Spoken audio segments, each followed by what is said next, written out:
Μμμ, είμαι κακιά ή είμαι καλή?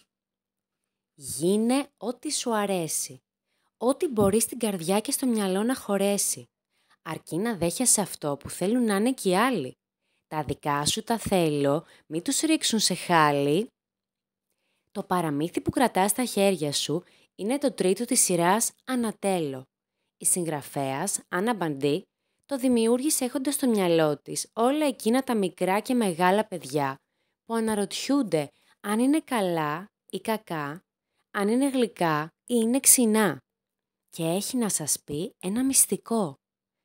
Όλα τα παιδιά, μικρά και μεγάλα, έχουμε καλές και κακές, φωτεινές και σκοτεινές στιγμές, ευχάριστα αλλά και δυσάρεστα συναισθήματα.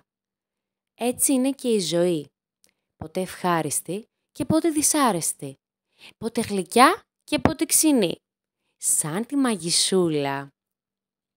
Δέντρα, πουλιά, μαγισσούλες, ξωτικά. Μέσα στο δάσος όλα ζουν αρμονικά. Για δες εκεί, ζαχαρένια φουσκωτά. Ένα σπίτι από βάφλα και γλυκά ζαχαρωτά.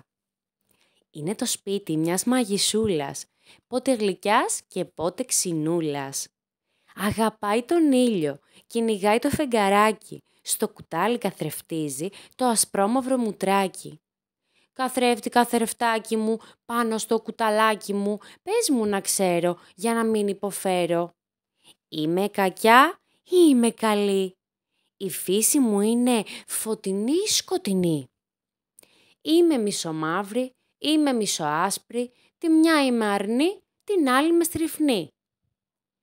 Κάτω στον κήπο υπάρχει ένα πουλί. Ήρθε για να πεθάνει και ξανά να γεννηθεί. Ήξερες ότι ο φοίνικας πιάνει φωτιά και μέσα από τις τάχτες του γεννιέται ξανά? Ο φοίνικας την άκουσε που ήταν μπερδεμένη. Απόρρισε που φάνηκε σχεδόν δυστυχισμένη. Πρέπει να είσαι κακιά ή να είσαι καλή? Αν δεν είσαι κιθάρα, πρέπει να είσαι βιολί? Δεν μπορείς να είσαι ούτη ή να είσαι ένα πιάνο? Πρέπει να έχεις ταμπέλα που να γράφει επάνω. Είμαι μάγισσα καλή, είμαι μάγισσα κακιά, βοηθάω τους καλούς ή τρομάζω τα παιδιά. Με τη δύναμη της σκέψης έχεις φτιάξει έναν μπαμπούλα. Σπάσε τη φούσκα και βγες, μαγισσούλα.